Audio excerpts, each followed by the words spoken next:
Assalamualaikum warahmatullahi wabarakatuh. Bismillahirrahmanirrahim. Allahumma sholli wa sallim ala sayyidina Muhammadin wa ala alihi wa sahbihi ajma'in, amma ba'd.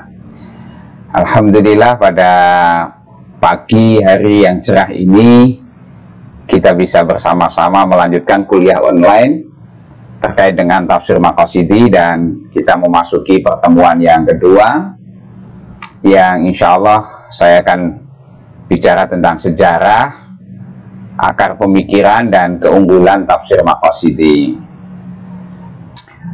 Sebelumnya, para mahasiswa Prodi Ilmu Al-Quran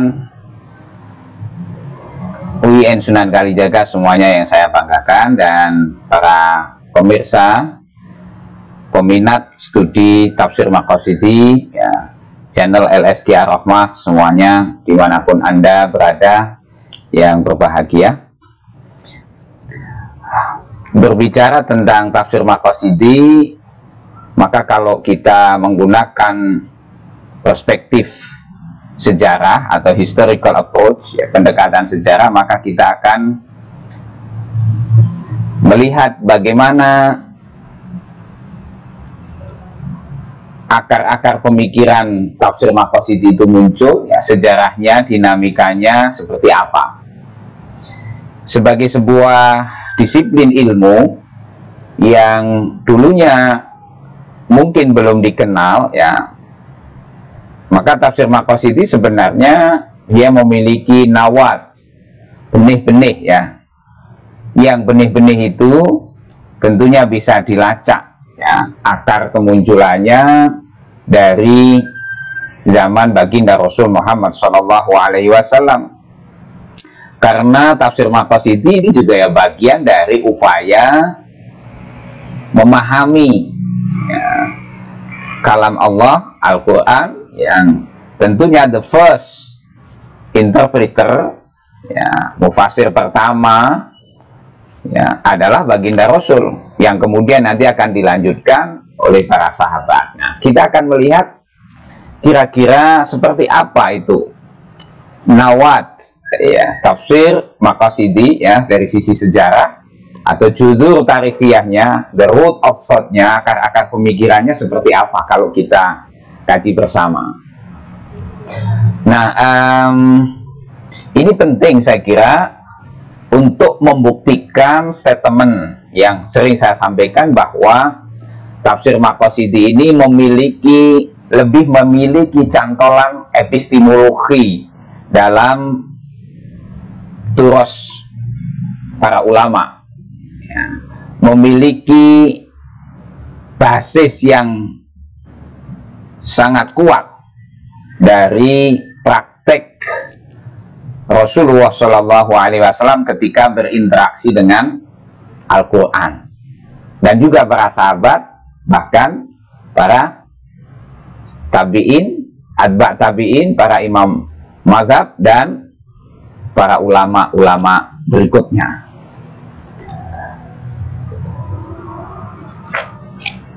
Nah, secara historis ya, tafsir Maqasidi sesungguhnya telah memiliki akar pemikiran yang bisa dibuktikan dalam sejarah Nabi, sahabat, dan juga para ulama. Saya ingin membuktikan hal itu. Yang pertama, bahwa dalam menyampaikan ajaran Islam, ya, baginda Rasul SAW ternyata sangat mencerminkan dimensi Maqasidiyah.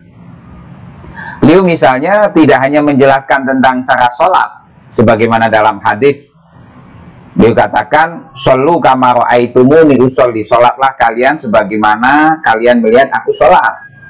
Tidak hanya itu, sebenarnya kalau kita baca hadis-hadis lain nanti akan kelihatan bagaimana juga beliau menekankan pentingnya maqasid atau tujuan ya, yang ingin disasar oleh praktek ibadah sholat itu sendiri. Misalnya bahwa perintah sholat ternyata punya maksud, ya, salah satunya adalah untuk memperoleh ketenangan jiwa atau as-sakinah dalam bahasa Arabnya, sakinatun nafas, ya, jiwa yang tenang. Karena inti sholat, ya, salah satunya yang pokok adalah zikir, ya. Maka di Quran dikatakan aqimis sholata li dzikri, tegakkan sholat untuk mengingat aku. Fungsi zikir dikuatkan lagi nanti di dalam ayat lain, ala bidzikrillahi tatmainnul qulub, ingatlah dengan zikir kepada Allah jiwamu akan tenang. Nah, ini Nabi bersabda di dalam hadis yang diriwayatkan oleh Imam An-Nasa'i, beliau mengatakan wa ju'ila qurratu aini fis shalah, salat itu dijadikan bagiku sebagai penyejuk hati. Jadi Rasulullah itu kalau sedang sholat betul-betul bisa merasakan kedamaian dalam hatinya, sejuk hatinya, ketenangan.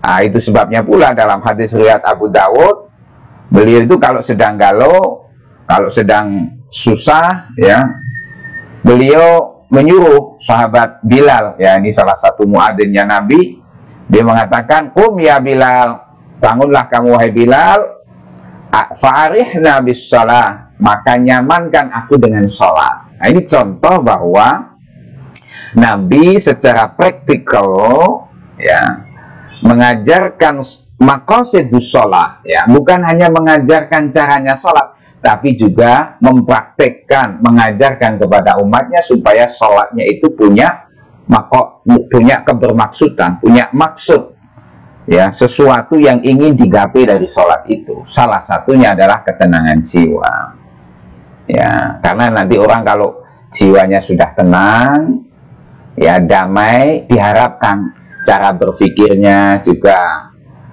lebih lurus, ya, perilakunya, keputusannya, kebijakannya.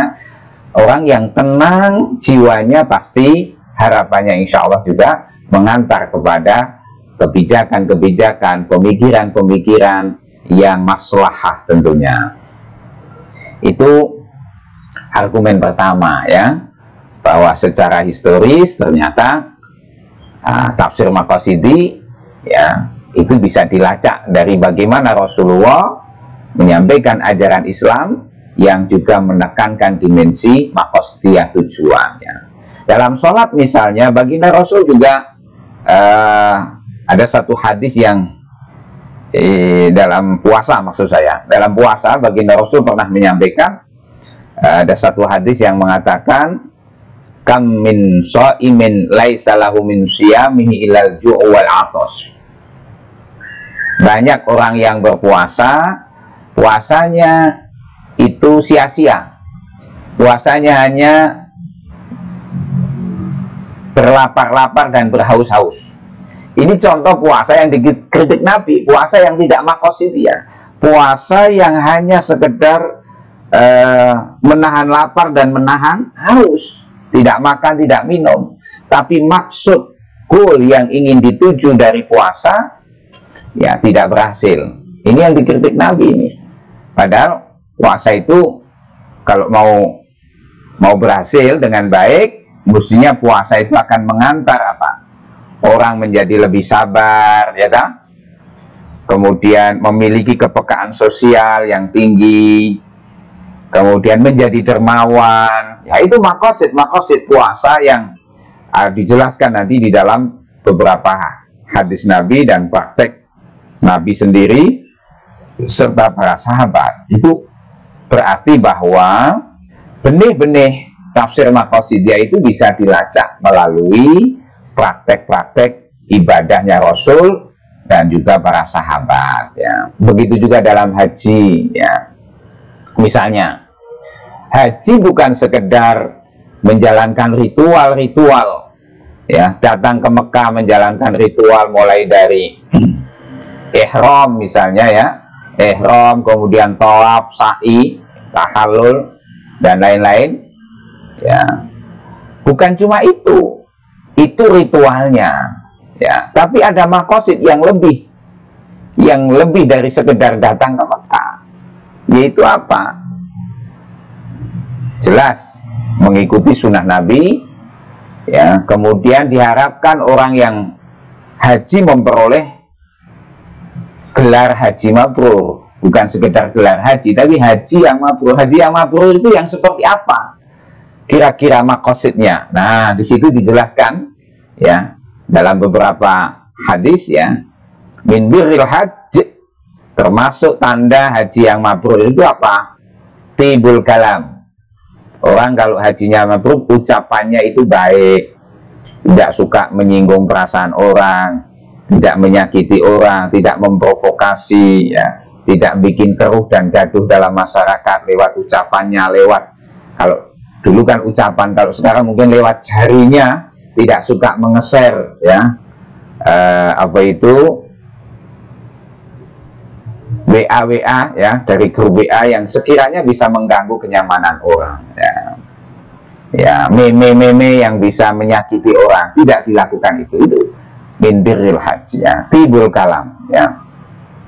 Kemudian wa it'amut ta'am, memberi makan, itu simbol orang yang hajinya mabrur, ya, itu sudah maqasidiyah, ya, yaitu dia menjadi orang yang dermawan, sering memberi, membantu, menolong, ya, orang-orang yang memerlukan bantuan kita. Bisa bentuknya bantuan ekonomi, ngasih uang, juga bisa bantuan, kalau dikembangkan mananya, ya, orangnya itu punya jiwa melimpah, gitu loh. Bantuan, apa itu, konsultasi, ya, termasuk ini para dosen. Makanya saya kira kalau sudah nawa itu jadi dosen, harus siap untuk, ya, menjadi dosen yang suka menolong, membantu para mahasiswa, ya, dalam konsultasi, mengatasi kesulitan-kesulitan studinya. Saya kira ini sangat maqasidiyah, ya. Ya, it'amut ta'am itu simbol kedermawanan, ya. Kalau dulu dermawan itu simbolnya ngasih makan, tapi saya kira bisa dikembangkan. Dermawan, sering ngasih ilmu, ya, sedekah ilmu, ya, itu juga bagian kedermawanan sebenarnya. Tenaga, pikiran, gagasan-gagasannya. Baik. Kemudian ada juga wa ifsya'us salam. Ini ciri yang ketiga, orang kalau hajinya sudah maqasidiyah, ya, suka menebar kedamaian, ya. Jadi ternyata haji pun punya maqasid, yaitu supaya bisa menebar salam, menebar damai. Nilai-nilai perdamaian ini harus diwujudkan setelah orang melakukan praktek ibadah haji. Baik damai di internal dirinya, dalam keluarganya, karena ini menjadi prasyarat. Bagaimana orang bisa menciptakan kedamaian secara eksternal kalau di dalam dirinya sendiri penuh konflik, dalam keluarganya juga banyak konflik. Nah, insya Allah dengan haji yang mabrur, ya, jadi 3 hal maqasidnya, ya, ucapannya menjadi lebih bagus, kemudian lebih dermawan, dan juga perilakunya mencerminkan nilai-nilai yang membawa perdamaian, tidak suka konflik, ya, konflik-konflik yang hanya membuat kita gagal meraih sebuah kebahagiaan. Nah, itu contoh, ya, bahwa Nabi Muhammad SAW di dalam mengajarkan ajaran Islam melalui sunnah-sunnahnya ternyata juga sangat menekankan pentingnya awareness, ya, mengapa dan maksudnya itu untuk apa. Orang kok disuruh haji, orang disuruh sholat, orang disuruh puasa.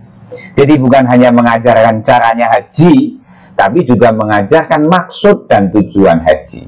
Kalau caranya haji, Nabi misalnya mengatakan, khudhu anni manasikakum fil hajj, ambillah dariku cara ritual hajimu, ya.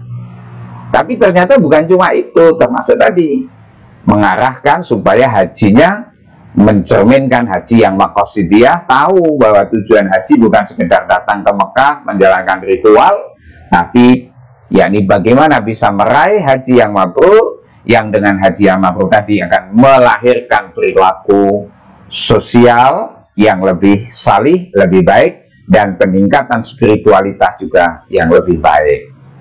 Baik, berikutnya adalah praktek para sahabat. Ini juga bagian dari akar-akar pemikiran tafsir Maqasidi, ya.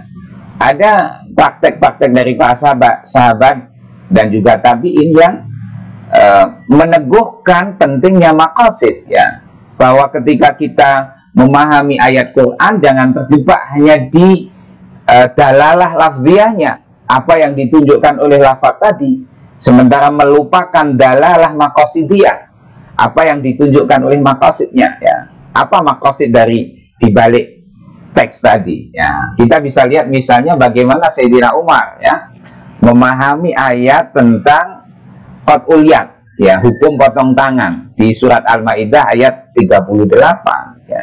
Kalau hanya difahami secara linier apa adanya, ya, tekstual, as-sariqu was-sariqatu faqta'u aydiyahuma, pencuri laki-laki, pencuri perempuan, maka potonglah kedua tangannya, potonglah tangannya, aid, ya, tangannya itu suruh dipotong.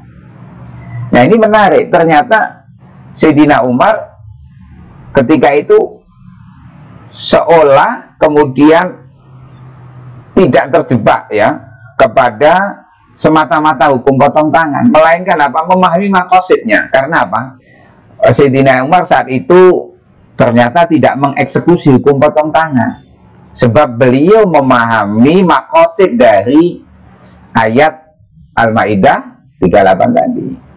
Jadi ketika amul maja'ah, ya, ketika masa paceklik, ya, masa kelaparan, itu ada seorang pencuri yang mencuri, ya, yang dicuri rupanya adalah harta baitul mal, pencurinya orang miskin, ya. Maka ketika pencurinya ketangkap, pencuri tadi tidak dipotong tangannya oleh Sayyidina Umar, ya. Karena apa? Ya, sebenarnya dia mencurinya hanya sekedar untuk menjaga supaya tidak kehilangan nyawanya. Berarti ada hifdzun nafas di situ, ya. Yang kedua, karena dia sebenarnya mengambil haknya, ya, itu.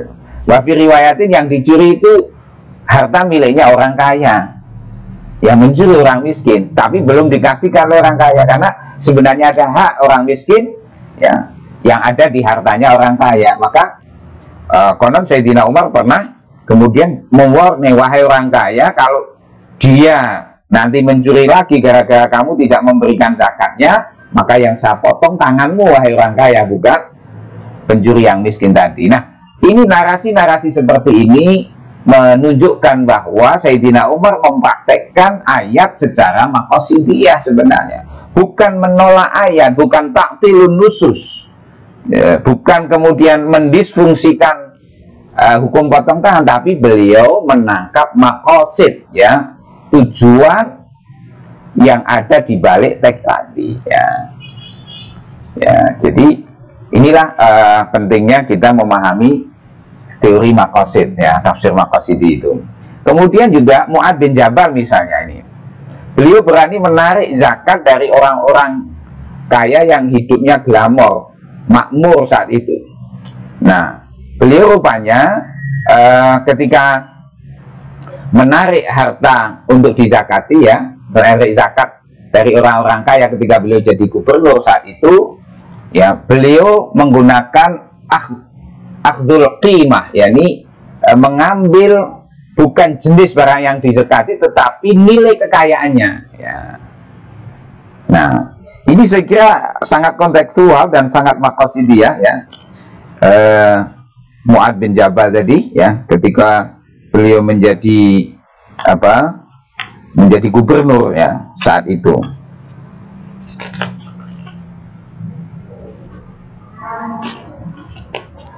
Jadi ada orang-orang kaya yang karpetnya itu mahal-mahal, itu disuruh kasih zakat itu dalam rangka apa? Supaya distribusi ekonomi buat orang miskin itu bisa terwujud dengan baik. Nah, disitulah Mu'adz bin Jabal melakukan praktek maqasidiyah terhadap ayat atau hadis, ya, yang bicara tentang zakat. Sebab kalau hanya tekstual, yang dizakati, barang-barang yang dizakati itu kan misalnya emas, perak, kemudian an'am, ya.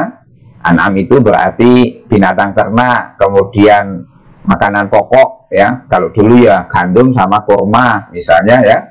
kemudian barang temuan, ya, kemudian apa itu, ya, dan lain-lainnya. Tetapi di situ kita tidak mendapatkan misalnya hadis yang mengatakan zakatilah barang yang dari hasil profesi. Nah, ini nanti dikembangkan di teori zakat profesi. Kalau kita pakai tafsir yang tekstual, maka profesi itu nggak ada zakatnya, ya, karena nggak ada hadis zakatilah dari gaji PNS-mu misalnya, nggak ada hadisnya. Zakatilah gaji kamu jadi dokter, tidak ada. Zakatilah kamu gaji kamu dari seorang konsultan, anggota DPR atau artis apalagi.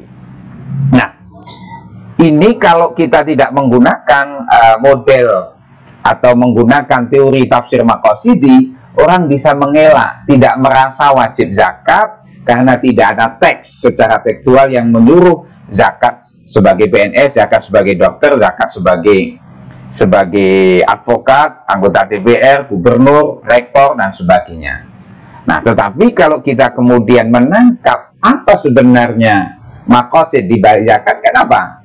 Yaitu di samping membersihkan, ya, yuzakkihim, membersihkan mereka, ya, jiwanya supaya bersih dari sifat kekikiran, ya, sifat bakhil. Samping itu apa? Membersihkan harta itu sendiri sehingga tidak tercampur dengan harta yang sebenarnya menjadi haknya fakir, miskin, dan asnaf, ya, asnaf penerima zakat, ya. Sebab kalau kita misalnya harta kita ternyata masih ada hak-hak mereka orang miskin, itu berarti zakat kita kan tidak bersih, ada syubhat di situ, ada syubhat-syubhat. Nah, maka di sini kalau kita pakai maksud apapun profesi kalian, ya, asal di situ bisa menjadi wasilah untuk apa itu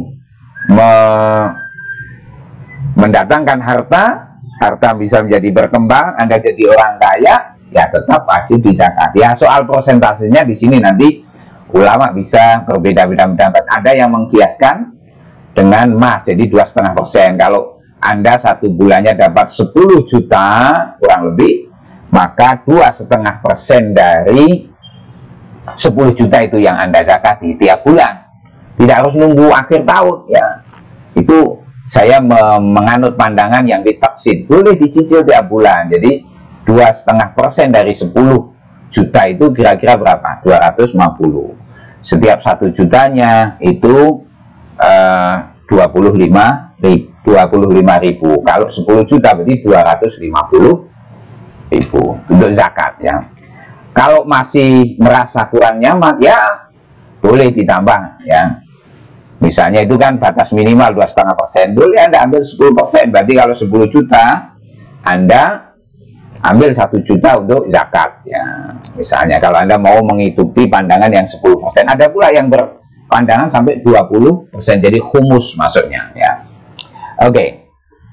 Itu contoh di kalangan sahabat, yaitu Sayyidina Umar bin Khattab, kemudian Mu'ad bin Jabal, ya, menerapkan konsep zakat, ya, bukan semata-mata jenis barang yang dizakati sebagaimana yang tertulis di dalam hadis, ya, melainkan juga akhdul qimah, nilai harta itu kayak apa, gitu. Sebab nanti ini kalau kita lihat misalnya dalam konteks sekarang ada orang punya tambak, ya, tambak udang atau tambak apa itu ikan. Kalau bicara tekstual maka tentu tidak ditemukan zakatnya tambak ikan, zakatnya tambak udang, termasuk misalnya kebun kopi, ya dah, atau mungkin kebun teh dan seterusnya, ya. Tapi kalau kita pakai teori akhdul qimah, ya, nilainya tadi berapa dari hasil panen yang dihasilkan tadi, rupiahnya, ya, kalau konteks Indonesia nanti diambil, ya, bisa 2,5% minimal, bisa 5%-nya, bisa 10%-nya, ya. Boleh, monggo, itu diskusi di kalangan para ulama tentang zakat, saya kira memang sangat variatif. Tetapi prinsipnya tetap harus dizakati. kalau sudah 1 nisab ya barang itu. Baik, kemudian juga praktek dari imam mazhab ya, baik Imam Abu Hanifah ya, melalui teori istihsan misalnya. Istihsan itu biasanya beralih dari kias yang jali menuju yang lain yang dianggap ada nilai kebaikan, istihsan itu. Kemudian Imam Malik misalnya pakai teori maslahah mursalah, Imam Syafi'i menggunakan teori kias misalnya. Itu semuanya dalam rangka mempertimbangkan uruf ya, kemudian mempertimbangkan pentingnya kemaslahatan ya. Kalau teori-teori usul fikih yang sudah dirintis oleh para imam mazhab ya itu tidak coba kita pahami dengan baik ya, maka bisa kemudian kita ini justru tidak menangkap maqasid dari ayat-ayat Al-Quran atau hadis-hadis yang disampaikan Nabi ya. Saya ambil contoh misalnya begini, Imam Abu Hanifah ya, ini menarik. Imam Abu Hanifah itu termasuk yang berpendapat bahwa perempuan ya, ketika mau menikah itu ya tidak diharuskan pakai wali, asal dia sudah dewasa ya. Karena beliau melihat ya, Imam Abu Hanifah itu kan tinggal di Kufah. Kufah itu kota metropolis, perempuan-perempuan saat itu sudah dinilai memiliki kecakapan lah untuk menentukan calon suaminya. Jadi fungsi wali itu kan menggaransi supaya dia kalau dapat suami, seorang perempuan tadi, anak perempuan, bisa memperoleh suami yang baik. Lah itu maqasidnya sudah tercapai, dia yang menentukan, dia sudah bisa memilih bahwa ini insya Allah ya calon suami saya ini baik ya, karena sudah terbuka perempuan saat itu di Kufah. Kufah itu termasuk kota yang metropolis lah kalau sekarang. Sementara Imam Malik yang tinggal di Madinah itu cenderung berkata ya harus pakai wali. Imam Syafi'i juga begitu ya, karena lagi-lagi wali dinilai sebagai wasilatun minal wasail ya, salah satu sarana untuk menggaransi supaya calon suami yang ingin dinikahi anak perempuannya adalah calon suami yang baik. Jadi maqasidnya itu sebenarnya perwalian tadi bukan untuk menghegemoni kaum perempuan atau anak perempuan, tetapi bagaimana mengantar sebuah kemaslahatan ya, kemaslahatan di dalam menjalani proses akad nikah nantinya.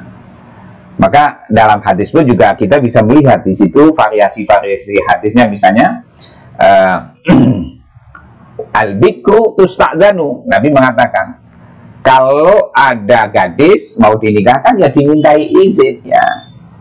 Jadi kamu mau enggak dinikahkan Fulan bin Fulan, misalnya Fatimah, Fatimah, kamu mau saya nikahkan dengan Fulan bin Fulan, mau enggak? Tusta'zanu. Itu tadi dulu ya. Kalau sekarang saya kira karena anak-anak ini ya, mahasiswa IAT sudah tiap hari ketemu ya toh, di kelas misalnya ya, kenal ya, karena sering garap makalah bareng begitu, lama-lama jatuh cinta ya. Dalam bahasa Jawa namanya witing tresno jalaran saka kulino, bukan witing tresno jalaran ranolio ya. Akhirnya setelah keduanya rupanya sudah klik, sudah chemistry, begitu sudah semester 8 hampir selesai ya, karena dia punya target kuliahnya harus selesai, si perempuan tadi yang namanya Fatimah ya, itu dia bilang kepada ayahnya, Abah, saya alhamdulillah kayaknya sudah cocok ini ya, ada kenalan bah, sama-sama satu kelas, sama-sama jurusan prodi ilmu Al-Quran ya, dia seorang hafiz bah ya, insya Allah anaknya solih pakai hak ya, solih pakai sod ya, solih ya, tidak merokok ya dia, dan pokoknya anaknya religius lah bah gitu. Nah sekarang orang tua abahnya itu tinggal ACC saja ya, maka kemudian wa idnu somatuha dalam konteks ini, izin atau maunya seorang perempuan, anak perempuan ketika mau dinikahkan, kalau dulu kan dia gimana Fatimah ya dah, kamu enggak mau dinikahkan dengan jadi Fadil tadi misalnya ya, kalau dia dulu diam berarti mau, tapi sekarang malah mengajukan dulu, bah saya sudah punya kenalan ya, Abah tinggal ACC saja. Nah jadi ada perubahan sistem nilai yang juga harus dipahami secara maqasidiyah. Di situ orang tua jangan memaksakan kehendaknya kepada anak perempuannya di saat anak perempuan mau menikah. Tinggal diridhoi saja, diarahkan, kasih kriteria-kriteria. Ya ini namanya nanti ketemu nilai maqasidnya, kemaslahatan. Ya. Sebab mohon maaf ini sedikit ya menyinggung ya terkait dengan kasus-kasus. Saya sering ditanya, gimana Pak kalau seorang perempuan mau dinikahkan oleh orang tuanya tapi perempuan tadi tidak mencintai calonnya. Nah ini kan problem ini. Kalau kita paham tentang maqasid, maka ini bisa ditembus, tidak perlu terjadi seperti itu. Si anak perempuan sebelum dia mau menikah sering-sering berkomunikasi dengan orang tuanya. Begitu banyak yang laki, ya. Anak perempuan tadi bisa ngomong kepada abahnya, kepada uminya, ya, Bah atau Umi kalau mau cari menantu, kira-kira kriteria yang seperti apa? Abahnya karena orang bijak, ya yang penting kamu sudah suka, anaknya baik, solih, ya, syukur tidak merokok, syukur alhamdulillah, hafid, ya, sarjana ilmu Al-Quran dan tafsir, ya udah cocok dah itu.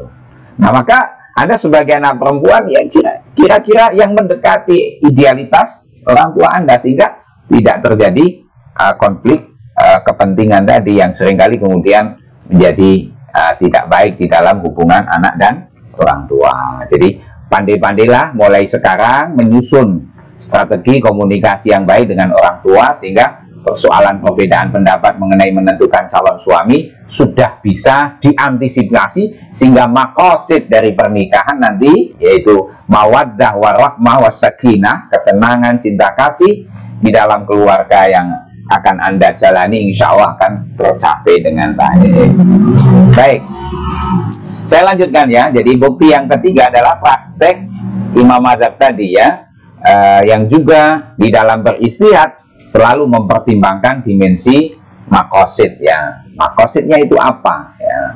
Bukan hanya taklilun nusus, hanya mencari ilat teknya misalnya, tetapi apa itu maqasidnya apa ya? Ini bisa dikembangkan. Misalnya begini, contoh dalam perjalanan sholat ya. Sholat dalam perjalanan, ketika Anda melakukan sholat, di saat Anda melakukan perjalanan, maka Anda kan diberi kebolehan untuk melakukan jamak qashar ya. Nah ini ketika perjalanan jauh, karena di situ ada ilatnya itu masyaqqah.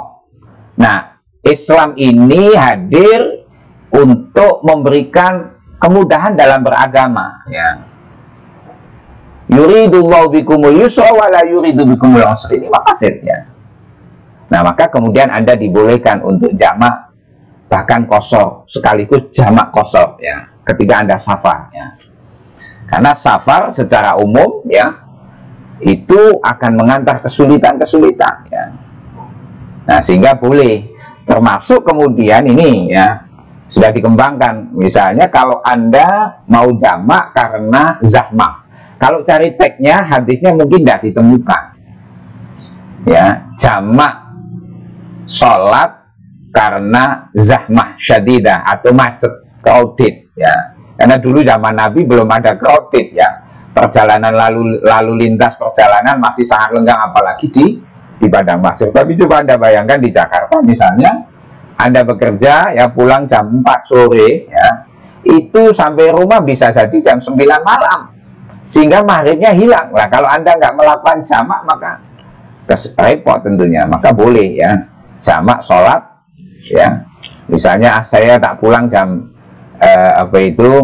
jam 4, nah nanti maghribnya dijamak dengan isaknya, monggo boleh itu jamak sholat karena zahmah syadidah. Ini karena kita memahami aspek maqasid, kemudahan itu bagian dari ciri khas ya karakter keberagamaan ya, cara beragama dalam Islam. Yang penting jangan dipermudah. Jadi ada argumen dalilnya tadi. Nah dengan kata lain saya ingin mengatakan bahwa tafsir maqasidi ini berarti apa? Lebih memiliki cantolan epistemologi.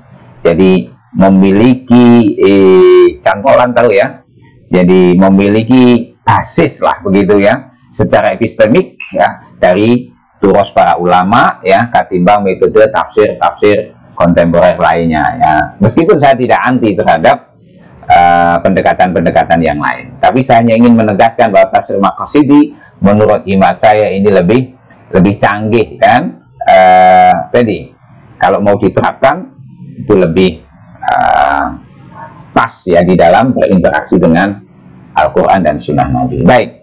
Selanjutnya bagaimana ini dinamika perkembangan tafsir Maqasidi? Saya mencoba membagi menjadi 4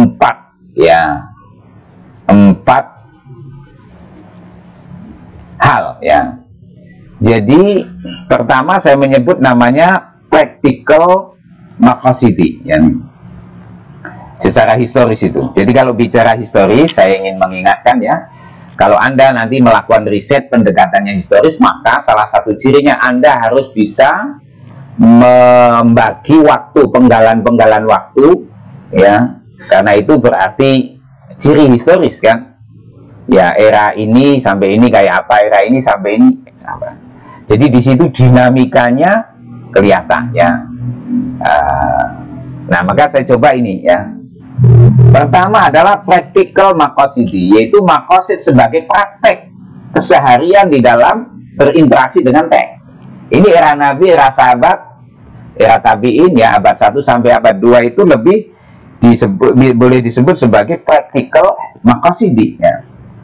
Jadi belum ada teori ya, tapi secara praktis mereka sudah mempraktekkan dimensi-dimensi maqasidus syariah dan maqasidul Quran sekaligus ya. Nah, Nabi waktu itu misalnya tidak menerapkan eksekusi hukum potong tangan bagi pencuri seperti di Al-Maidah ya, ayat 38 karena mempertimbangkan maqasid atau konteks kemaslahatan. Nabi khawatir jika dieksekusi hukum potong tangan, pencuri tersebut akan lari ke kubu musuh dan akan membocorkan rahasia-rahasia Islam kepada musuh. Hal ini tentu akan membawa mudarat kepada umat Islam. Maka saat itu Nabi bersabda, la tuqta'ul aidi fil ghazwi. Ini hadis riwayat Imam At-Tirmidzi ya. Janganlah tangan dipotong, ya tangan yang mencuri maksudnya, karena mencuri di saat perang ya. Kemudian juga ternyata hadis tersebut dikomentari oleh Imam Al-Auza'i ya di dalam kitabnya ya Syarah ya Tirmidzi. Di situ la yarawna an ayyuqama al-haddu fil ghazwi bi hadratil aduwi makhafata ayyal haqa man yuqam alaihi al-had bil adu. Artinya apa? Para ulama tidak melihat perlunya ditegakkan hukuman had atau potong tangan saat perang di hadapan musuh. Karena apa? Khawatir pencuri tersebut akan lari bergabung dengan musuh tersebut. Artinya apa? Di sini demi menjaga kemaslahatan, bisa saja pesan tekstual dari ayat potong tangan ditunda atau diabaikan untuk sementara. Tentu kita tidak akan menuduh misalnya Rasulullah dan juga Imam Al-Auza'i sebagai orang yang tidak paham teks Quran Al-Maidah 38 tadi ya. Dalam konteks sekarang ya, maka jika terjadi pencurian di mana pelakunya terkena gangguan kleptomania misalnya, mungkin saja dia bisa dibebaskan karena ini bagian dari gangguan psikologi ya. Nah, hemat penulis mungkin saja ia bisa dibebaskan. Tentu hal ini memerlukan interkoneksi keilmuan ya, para psikolog dan pertimbangan hakim ya, kalau pencurinya adalah seorang klepto ya. Baik, fakta sejarah juga menunjukkan bahwa para sahabat juga mempraktekkan maqasidi. Tadi di awal sudah saya jelaskan ya, dalam istilah Imam Asy-Syatibi ya, di samping berbekal ilmu bahasa Arab, mereka juga berbekal ilmu asrarus syariah wa maqasidiha. Nah, jadi para sahabat itu kan beliau adalah natiqul lughah, paham tentang bahasa Quran ya. Bahkan bukan hanya yang mukmin, yang kafir pun juga paham ya. Tapi mereka juga paham tentang maqasidus syariahnya, meskipun dulu istilah itu mungkin belum populer ya. Ini Khulafaur Rasyidin, Ibnu Mas'ud, Aisyah, Mu'ad bin Jabal, secara umum mereka memahami dan mempraktikkan tafsir maqasidi Memahami perintah dan larangan teks sekaligus memahami maqasid, tujuan dari teks tadi. Ya. Para sahabat tidak selamanya juga menerapkan dalalah lafaz yang menjadi implikasi langsung dari bunyi bahasa, ya. melainkan memahami maqasidnya juga. Oke. Berikutnya kita sebut ya era namanya quasi theoretical maqasid. Jadi rintisan awal teori maqasid. Ini di era Atba'ut Tabi'in dan para imam mujtahid kira-kira abad ke-3 sampai abad ke-4 Hijriah. Nah, rintisan maqasid, rintisan theoretical maqasid ini atau quasi theoretical maqasid ini terjadi setelah era sahabat ya, dan juga tabi'in ya. Teori maqasid baru berkembang mulai jelas ya setelah munculnya para tokoh ahli usul fikih, yaitu abad ke-3 sampai abad ke-8 nantinya. Meskipun dalam diskursus kurun waktu itu ya kira-kira 3 abad ya, diskursus maqasid mengambil bentuk penalaran, qiyas, istisna, maslahah sebagaimana dirumuskan ahli fikih. Saat itu teori maqasid belum menjadi objek kajian tersendiri ya. Maka saya menyebut namanya quasi tadi, hingga akhir abad ke-3 Hijriah. Jadi diskursus maqasidi selanjutnya berkembang ketika para ulama di abad ke-3 sampai ke-8 mulai menyusun secara lebih konseptual teoritis melalui karya-karya mereka. Ini era quasi theoretical maqasidi. Di antaranya misalnya kita bisa melihat ya, Imam At-Tirmidzi Al-Hakim yang wafat 269 Hijriah. Beliau menulis buku namanya As-Shalah wa Maqasidiyah, salat dan maqasidnya, salat dan maksud tujuannya, Al-Hajj wa Asraruhu, haji dan rahasianya. Abu Zaid Al-Balkhi misalnya menulis buku Al-Ibanah wal Ilal wa Ilal Ad-Diyanah, jadi penjelasan mengenai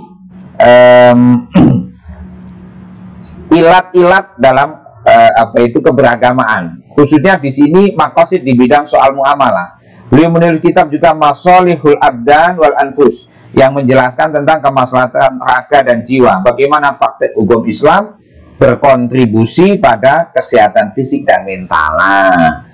Kemudian Imam Al-Qafal Al-Kabir yang wafat tahun 365 Hijriah, karyanya bernama Mahasinus Syara'i, jadi kebaikan-kebaikan syariat ya, yang bicara tentang keindahan hukum syariat.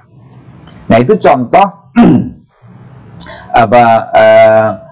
model karya-karya yang mencerminkan quasi theoretical maqasidi. Jadi di abad kira-kira abad 3 sampai abad ke-4 Hijriah tadi. Nah, kemudian teori maqasid tadi berkembang di abad ke-5 sampai ke-8 ini ya. Saya menyebutnya theoretical maqasidi, yani konseptualisasi teori maqasid secara lebih canggih lagi ya. Era perkembangan teori maqasid secara konseptual ya. Hal ini bisa dilihat misalnya dari karyanya Abul Ma'ali Al-Juwaini yang wafat tahun 478 dengan karyanya Al-Burhan fi Usulul Fiqh ya, memperkenalkan tentang teori hierarki maqasid dan keniscayaan maqasidi. Yang kita mengenal ada istilah daruriyat ya, itu yang primer ya, hal-hal yang harus dijaga secara wajib gitu. Kemudian ada hajiat ya, yang kaitannya dengan kebutuhan. Kemudian juga ada di situ tahsiniyat ya. Tapi dulu Al-Juwaini memperkenalkan dengan istilah ini al-makrumat, perilaku moral yang mulia, dan al-mandubat, perilaku yang sifatnya anjuran. Nah, maqasid hukum Islam menurutnya adalah ismah, menjaga terhadap keimanan ya, dari agama, jiwa, akal, keluarga, dan harta ya. Dalam isu politik misalnya Imam Al-Juwaini juga menulis kitab Riyathul Umam, penyelamat umat-umat. Ini juga kitab-kitab yang mencerminkan maqasid ya. Teori Imam Al-Juwaini kemudian dilanjutkan oleh muridnya yaitu Imam Al-Ghazali yang wafat tahun 505 Hijriah, merumuskan teori Al-Usulul Khams atau Daruriyatul Khams, menjaga agama, jiwa, ya, kemudian generasi atau nasl, harta, ya. Ini bisa dilihat misalnya dalam kutipan Al-Mustasfa, saya bacakan teksnya ya. Lakinna na'ni bil maslaha al-muhafadzata ala maksudi syar'i wa maksudi syar'i minal khalqi khamsatun. Ya, tetapi kita bermaksud yang namanya masalah adalah menjaga maksud syariat itu. Maksud syariat itu ya ada 5. Wa huwa ayyahfadhu alaihim dinahum, menjaga agama mereka ya. Kemudian wa nafsahum, jiwa mereka, wa aklahum, akal mereka, wa naslahum, keturunan mereka, wa malahum, dan harta mereka. Fakullu ma yatadamman hifdhu hadhil usul al-khamsah, segala yang bisa menjamin 5 poin tadi yang 5 ya, fahuwa maslahah, itulah maslahah ya. Wa kullu ma yufawwitu hadhil usul fahuwa mafsadah, segala yang bisa menghilangkan 5 hal tadi, agama, jiwa, akal, nasl, keturunan, dan harta, maka fahuwa mafsadah, itu mafsadah. Wadaf oha mafsadah, menolak mafsadah berarti kemaslahatan itu sendiri. Nah, selanjutnya masih di era theoretical maqasidi, kita bisa sebut misalnya Imam Izzuddin Abdus Salam yang wafat 660 Hijriah, menyusun kitab Maqasidus Shalah, menyusun kitab Maqasidus Shaum, dan Qawaidul Ahkam fi Masalihil Anam. Beliau mengelaborasi secara lebih canggih ya konsep maslahah dan mafsadah yang menghubungkan validitas hukum dengan maqasidnya. Dengan kata lain, hukum dianggap benar apabila dia mencerminkan dimensi maqasid dari syariat atau maqasid Quran itu sendiri ya. Kemudian misalnya kita melihat Imam Syihabuddin Al-Qarafi yang wafat 684 Hijriah dari kalangan mazhab Maliki, dengan karyanya Al-Furuq, Anwa'ul Buruq fi Anwa'il Furuq, juga menyinggung tentang asrarus syariat ya, wa hikamihi, rahasia syariat dan hikmahnya, dan seterusnya dan seterusnya. Sampai kemudian juga kita mengenal Syamsuddin Ibnul Qayyim yang wafat tahun 748 dalam kitabnya I'lamul Muwaqqi'in ya, menulis kritik tentang al-hiyal al-fiqhiyah. Beliau menulis kritik mengenai orang yang merekayasa trik hukum yang bertentangan dengan teori maqasid, beliau kritiknya. Selanjutnya perkembangan teori maqasid secara lebih sistematis dan lebih sophisticated, lebih canggih, disempurnakan oleh Imam Asy-Syatibi. Nah, disinilah Imam Asy-Syatibi seolah kemudian memperoleh predikat sebagai pakar maqasid karena beliau yang menyusun secara lebih canggih, meskipun akar-akarnya sebenarnya sudah dilakukan oleh ulama-ulama sebelum Asy-Syatibi yang beliau wafat tahun 790 Hijriah. Beliau punya karya namanya Al-Muwafaqat fi Usuli Syariah, ada 2 jilid ya. Silakan teman-teman ya bacalah bukunya Imam Asy-Syatibi supaya tahu grand teori dari maqasid tadi. Yang secara rinci beliau menyebut teori maqasid mulai dari hakikat konsep maqasid itu apa ya dah. Kemarin sudah saya singgung macam-macam maqasid, hierarki maqasidnya, kategori kuliat, juz'iyatnya, fawaqid dan mutaghayyiratnya, mana dimensi-dimensi yang konstan, mana yang kemudian bisa berubah dan dinamis, mana yang itu usul, mana ini yang faro' ya, usul dan furu', mana yang pokok, mana yang cabang, mana yang makulat, makulatul makna dan ghairu makulatul makna, mana teks yang bisa, yang lebih merupakan apa istilahnya doktrin, dan mana yang itu bisa dirasionalisasikan. Di situ ada sampai bahkan beliau ada teori namanya ihtimalatul arsy. Jadi 10 kemungkinan sebuah teks bisa dimaknani secara beragam, dan disitulah saya kira kita perlu membaca secara lebih canggih, secara lebih lanjut bukunya Al-Muwafaqat fi Usuli Syariah. Nah, era yang keempat ya, saya menyebutnya philosophical and critical maqasidi. Jadi maqasid yang bersifat filosofis dan kritis ya. Dia nanti maqasid ini ya, ini dikembangkan misalnya oleh tokoh-tokoh kontemporer, misalnya Muhammad Tahir bin Asyur ya, kemudian Ahmad Ar-Raisuni, Al-Alfa, ini tokoh-tokoh dari Maroko ya. Saya belajar maqasid ya setidaknya sejak 2012 ya. Ketika saya ke Maroko melakukan riset ya, saya sempat membaca buku-buku itu dan juga berkonsultasi dengan para masyayikh di sana ya. Sehingga ini saya kira penting untuk kita kembangkan supaya tidak berhenti ya teori maqasid ini ya. Kemudian kita melihat misalnya Jasir Audah, ya saya pernah berjumpa dengan Jasir Audah ketika beliau kita minta untuk mengisi tentang tafsir maqasidi, tentang maqasidu syariah saat itu. Saya tidak menyebut tafsir maqasid, tapi lebih ke maqasidu syariah saat itu. Beliau juga tegas ya, tafsir maqasidu syariah bisa menjadi basis untuk pengembangan hukum Islam di satu sisi dan juga tafsir di sisi lain. Ya. Beliau sangat hati-hati juga ya. Jangan sampai nanti orang itu berdalih maqasid lalu malah menjadi liberal. Ya. Maka salah satu hal yang pernah beliau sampaikan oleh Jasir Audah adalah bahwa kalau di Quran sudah mengatakan haram, maka jangan kemudian berdalih dengan maqasid lalu jadi halal, tidak boleh, karena ini bertentangan dengan fitur linguistik. Ya.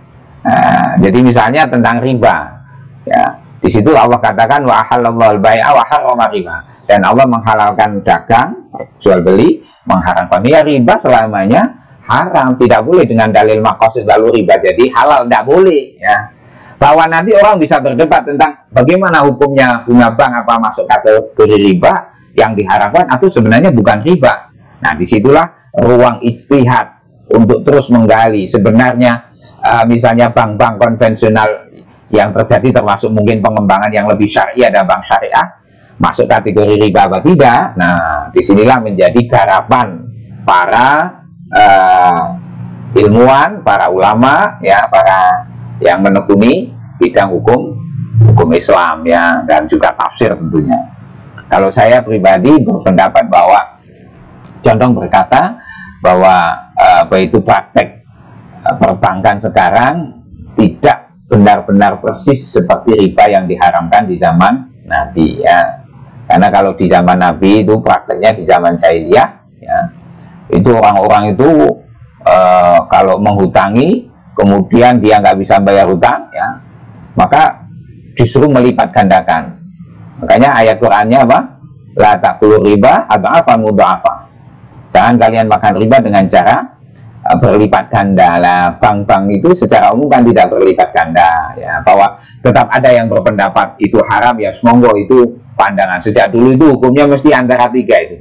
Ada yang mengharamkan, ada yang syubhat, ada yang menganggap boleh karena darurat, ya. Kita darurat terus tampaknya ini. Jadi kalau Anda ingin hati-hati, ya mungkin bisa beralih kepada bank-bank yang diklaim sebagai bank syariah. Tapi saya ada catatan kecil untuk bank syariah. Sebaiknya jangan hanya bicara tentang halal dan haram, tapi tunjukkan produk-produk perbankan syariat yang lebih maqasidiyah, yang lebih bisa memberikan kenyamanan konsumen, kemudian keamanan keuangannya, dan sekaligus produk-produk yang bisa membantu perkembangan ekonomi masyarakat. Saya kira itu.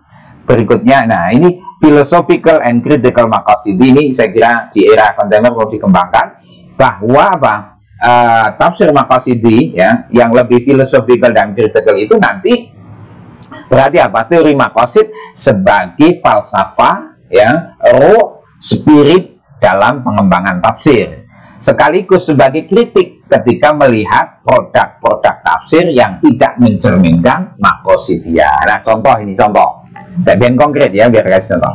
Mohon maaf, kalau ada misalnya model pernikahan, ya, kasus yang di mana, yang di Bogor itu, ya, sebagian orang Saudi yang datang ke Bogor pengen menikah, yang penting di situ sudah ada akad nikah, ya, tapi sebenarnya yang ditujuannya semata-mata seksual, ya. Maka itu sebagian ulama condong akan mengatakan itu hanya semacam legalized prostitution, prostitusi yang dilegalkan atas nama akad nikah, ya. Tapi kalau dari sisi maqasid itu nikah yang ideal itu kan binaul usrah, membangun rumah tangga, kemudian juga tarbiyatul aulad, mendidik anak, menjaga generasi. Itu kan semata-mata hadaf jinsi, semata-mata tujuan seksual, ya. Ya, itu kalau mau disebut sebagai maqasid, tapi maqasid yang paling rendahan. Kenapa? Nanti akan dampak begitu dia sudah selesai menjalani siyahah atau travelingnya di Bogor, ditinggal perempuan tadi, ditinggal. Jadi ya seperti kawin kontrak atau zawaj biniyat, nikah biniyat ditolak, nikah tapi nanti dia sudah punya niat bahwa kalau apa itu turismenya sudah selesai waktunya dia tinggalkan ya. Nah ini tentu punya problem menurut imat saya, itu pernikahan yang tidak makositiah. Kita bisa kritik itu ya, bahwa ada 1-2 orang atau mungkin juga banyak orang yang setuju dengan model-model begitu, dengan nanti dalilnya sampai itu sahur tentang milkul yamin ya.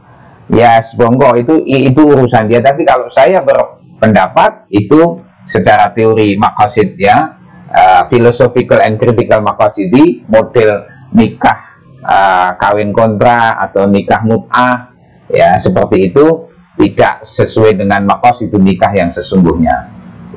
Baik, nah maka di sini saya mencoba selanjutnya adalah ontologi tafsir makosid itu seperti apa. Nah di situ kait-mengkait tafsir makosid itu bisa dilihat secara ontologis, ada 3 elemen yang saling kait-mengkait. Yang pertama adalah tafsir makosid as filosofi. Maksudnya apa? Itu teori makosid ya, sebagai filsafatnya tafsir, sebagai ruh spirit untuk mengembangkan tafsir ya. Jadi tafsir dikembangkan pakai spirit makosid supaya terus dinamis dan kontekstual. Yang kedua adalah as methodology, berarti ada apa itu metode-metode ya, ada langkah-langkah, ada dawabit yang harus dipenuhi nanti di dalam mengeksekusi tafsir makosid. Jadi makosid juga punya metodologi, saya kira nanti insya Allah di pertemuan berikutnya akan saya jelaskan.